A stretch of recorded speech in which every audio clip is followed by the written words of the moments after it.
What it is. Hey, what's going on, everybody? It's BDF44 coming at you with another video. All right, so saw some highlights of some basketball games, and just wanted to share with y'all some of the things that stood out in my mind. BDF44 here. Thank y'all for tuning in. All right, so this is what we got going on. First thing I want to talk about was the Chicago Bulls, because that was the last highlight I just watched, and they were amazing.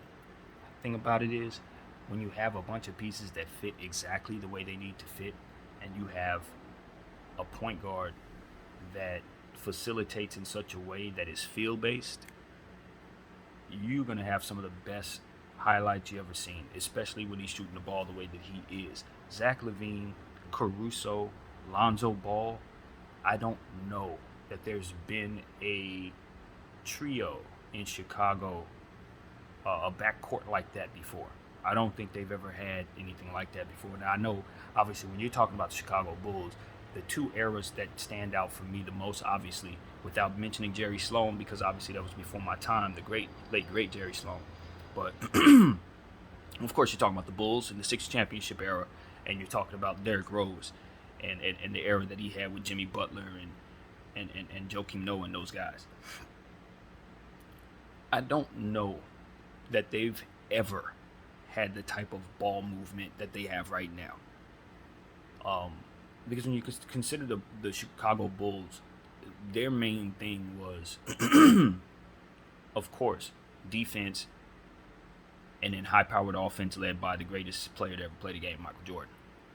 Now, when you're looking at this particular team, you would never disrespect the 96 Bulls or 97 Bulls and say that they weren't fantastic passers. They were amazing passing basketball team.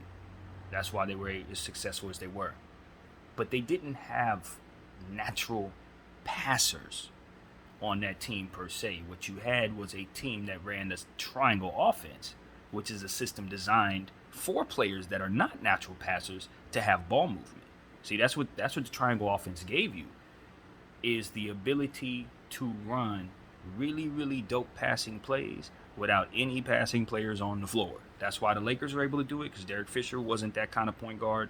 Kobe obviously wasn't that kind of guard. We needed to be able to get the ball to Shaq and all these people without a Jason Kidd coming in. So that's how it works, triangle offense. So that's what Chicago is used to. That's how their passing game comes, from in that triangle. And when Derrick Rose played, a lot of their passing came from Joakim Noah. A lot of what they were doing down there was just team passing overall as well. Derrick Rose did his thing as well, but we know he's shoot first. Jimmy Butler was able to do a lot of things as a young player, of course, and turn himself into a star, so he did some things like that. But what I'm saying to you is, Lonzo Ball and Alex Caruso, those are passers. Field passers, guys who know how to get others the ball without really having to think too much about it, especially a guy like Lonzo Ball. He was born to do that. He was born like Magic Johnson, like Ben Simmons, like Steve Nash, like Chris Paul, and guys of that nature. John Stockton. They were born to put the ball in other people's hands, and make them look good doing it. And I really honestly believe what we saw from Lonzo Ball was some of the best passing in the open court that we've seen out of him thus far. I think that I've always said that this is going to be one of the best passers to ever play the game. I've always said that. I've thought that since he was with UCLA. He when he's able to run an offense the way he was able to run it in UCLA, there's not a better facilitator in basketball today. Now, honestly, what I saw out there with the Chicago Bulls and their front office put together is exactly the type of team you want Lonzo Ball to have. You got all these wing athletic guys who can shoot jumpers, hyper athleticism as their superstar player. Zach LaVine is one of the most athletic people on the planet. What you have now is the ability for a guy like Lonzo Ball to play at the pace that he likes to play at. As I was saying last night in my Laker video, I think Russell Westbrook and Lonzo Ball could play with each other very, very well for the same reason, as so long as Lonzo's shooting his three the way he is, because he's the one guy who can keep up with Russell Westbrook's downhill mentality, keep up with his speed up here, because that's what the Lakers are having trouble with. We just don't move as fast as Russell Westbrook likes to think forward. And so who can keep up with him? Lonzo. And then I watched these highlights and realized how accurate I was. That's what we're seeing. Zach LaVine, Alize Johnson, guys like that, Pat Williams, and some of these other guys that they have, these wings, they run the floor like the wind. And when you have a guy like Lonzo Ball who's thinking, let me get the ball downhill fast, whether I'm moving or not, the ball is going down there. These guys are catching the ball in stride, and they're doing what they do best. He's making them look good. And this is what a lot of teams just simply don't have, is somebody who can make those players who run hard and catch and shoot well and do all these different things, make them look good. That is what Lonzo Ball's biggest and greatest attribute is not only doing that, but doing that in an extraordinarily timely fashion. The stuff that he's able to react to on the fly is quicker than the average athlete that you're seeing down there. He knows what he needs to do with a high basketball IQ. He thinks fast, but he knows how to slow the game down so that it makes it very easy for him to get the ball to players that are either in stride or is catching and shooting. So now that his three-point shot has fallen, you must honor his three.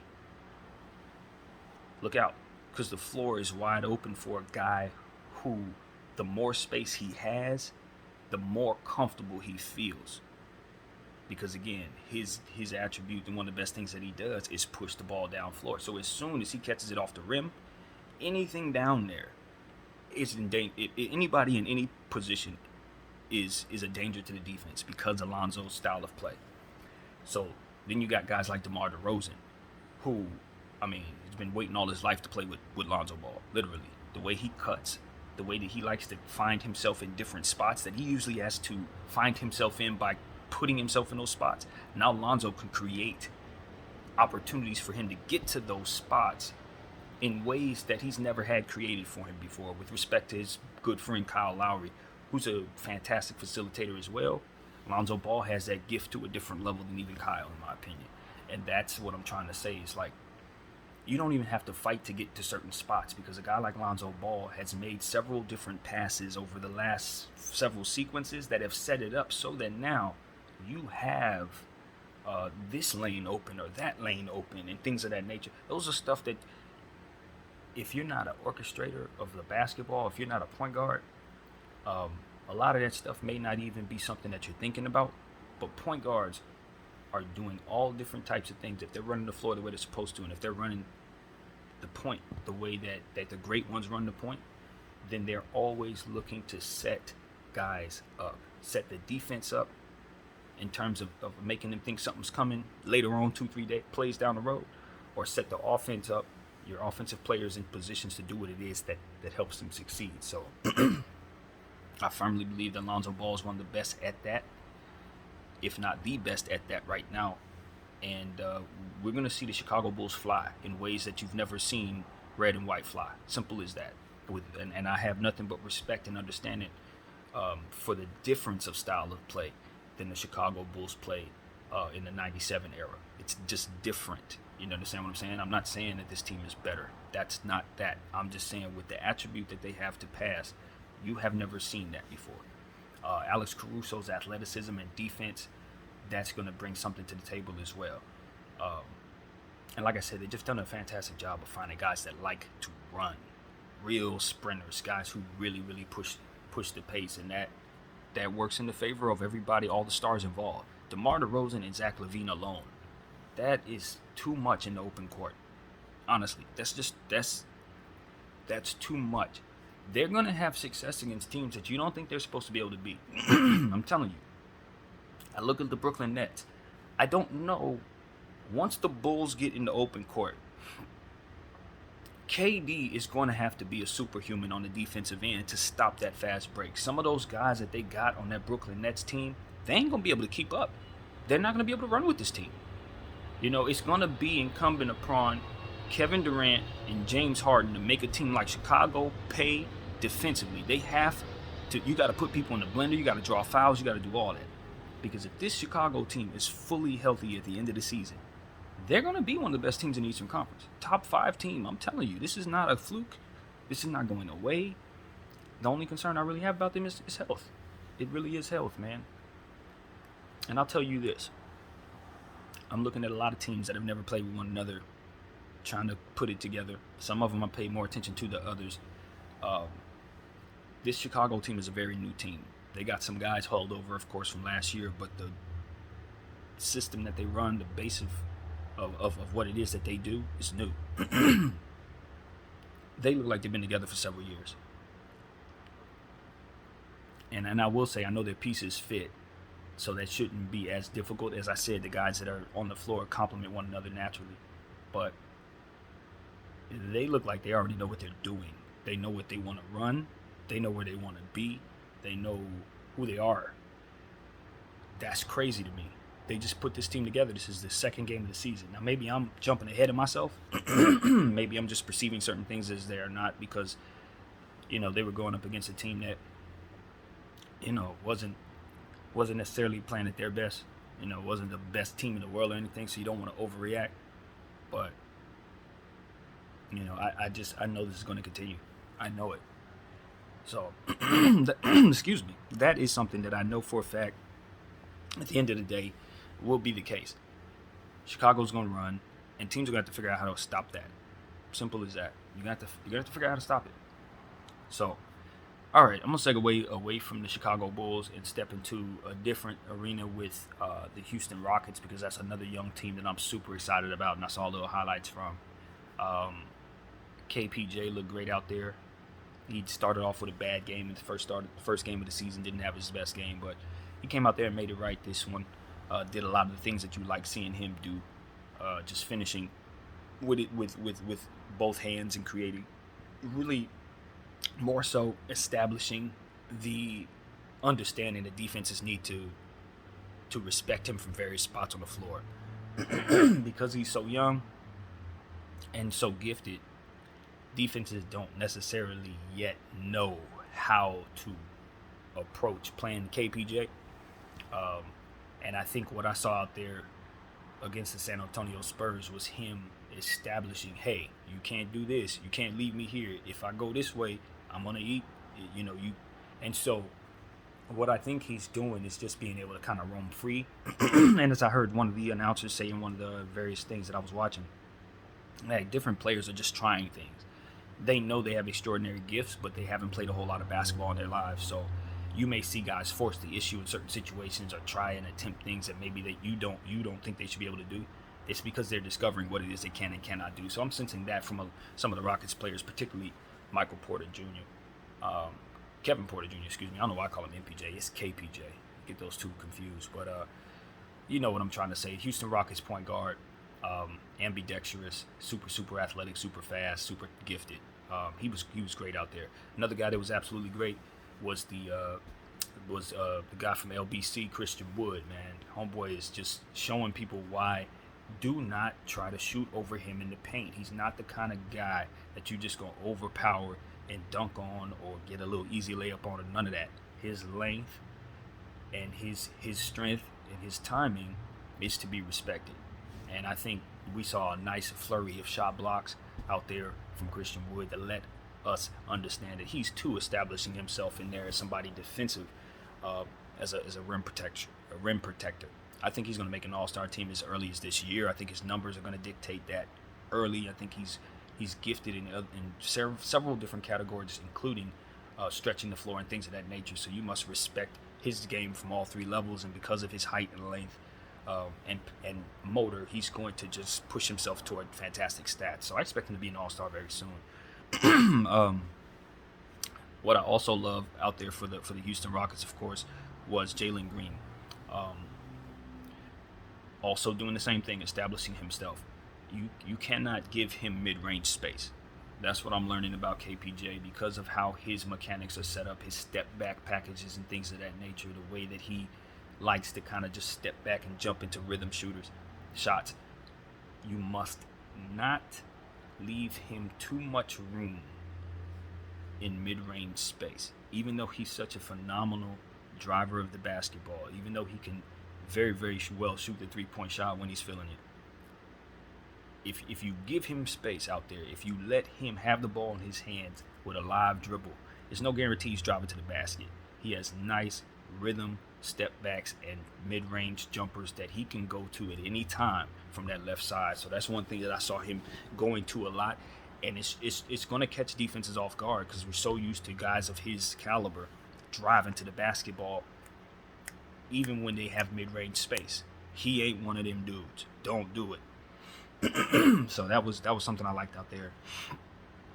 Jashawn Tate made his presence known. He's going to be a very, very valuable player for the Houston Rockets. Very underrated statistically from year to year. This dude is, well, I think was this year 2 or year 3. He was very good last year, up and down in pretty much every statistical category, and he's going to be very good this year in the same thing. He profiles as a guy who plays in the paint, doesn't really shoot the three a lot. But the thing about him is because he rebounds so well, because he facilitates well, and because he defends well, you don't really have the issue with him as somebody who you need to space the floor. They have other guys who can shoot as well on the floor when he's down there. So he plays off them well, and because of it, he's going to be a highly productive small forward, power forward combination on this Houston Rockets team. We saw some of that last night. Sengun, Alperen, I don't know how to say your name just yet. We'll get it right at some point. So sound. Fundamentals personified. Good set hard screens, good rolls to the basket, good positioning and different things that I saw. He's just a guy who understands the game of basketball and plays it very well. And if that's your base as a guy who just plays the game well, you're going to be very, very good. And that's what I see out of Alperen. He already just almost reminds me of Brandon Ingram, the way Brandon Ingram approached basketball in his first couple of games of the regular season.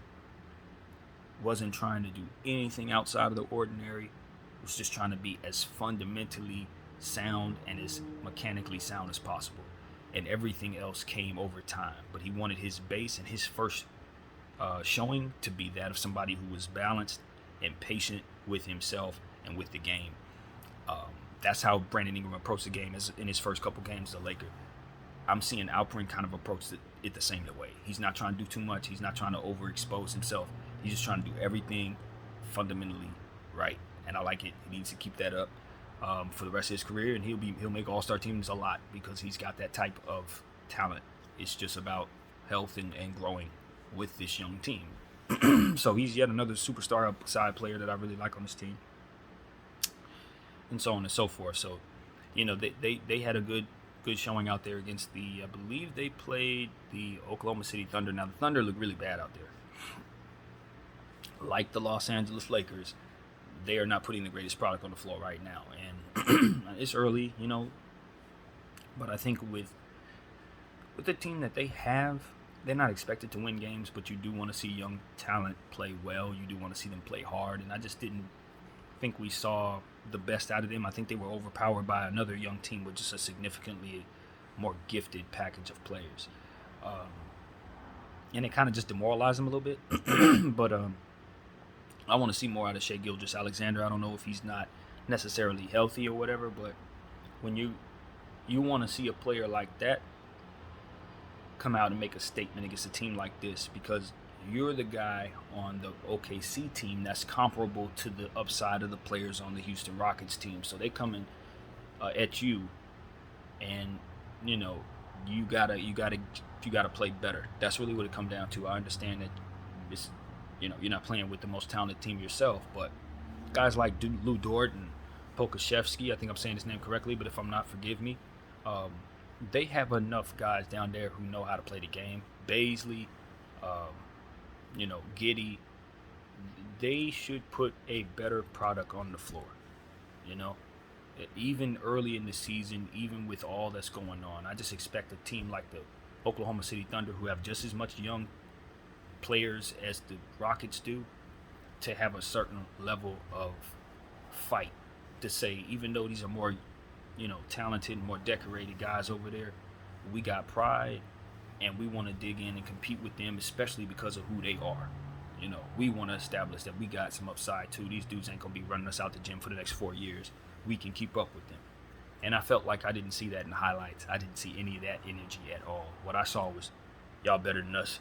just please, just let's just get out of here. I don't want to play anymore. That's what I sensed out of the Oklahoma City Thunder, and I didn't like it. I think that with the way that things are going in the NBA, to where they've taken a stronger approach against the draft lottery, there's no reason to tank that bad. There's no reason for teams to just not look like they're trying to, compete. And that's just what I'm saying. You want to see teams compete, and you want to see them play at a high level, especially against certain opponents. And Thunder see the Houston Rockets or one of these young teams like the Pelicans or somebody. I want to see a team like that come out with a certain energy that says, we are not going to play around with y'all either. We're not. We're going to come in here. If you're going to blow us out, it's going to be in a fashion of us sweating hard, pushing you around. Somebody's going to walk away with 6 fouls. Like, we're going to play hard. So when I don't see that, I'm disappointed. But it is what it is. It's still early. There was a whole lot of nothing there from them. And I think that's one of the reasons why the score was so lopsided. The Houston Rockets looking as good as they did. And Oklahoma City Thunder just not really playing very hard, it seemed. So that's that. What else, man? Saw some highlights of some other games as well.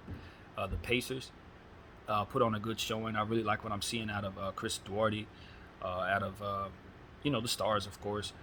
Brogdon starting the season off super fantastic. The way he looks out there is looking great. Him and Duarte are going to be a heck of a backcourt for many years to come. Throw in, of course, the great play of Miles Turner. Homie had 40 and a bunch of blocks. I mean, he's starting off the season looking like an all-star. And that's not surprising to me, because he's been a highly talented big for a very long time who's been very comfortable in that, Indiana environment his entire career.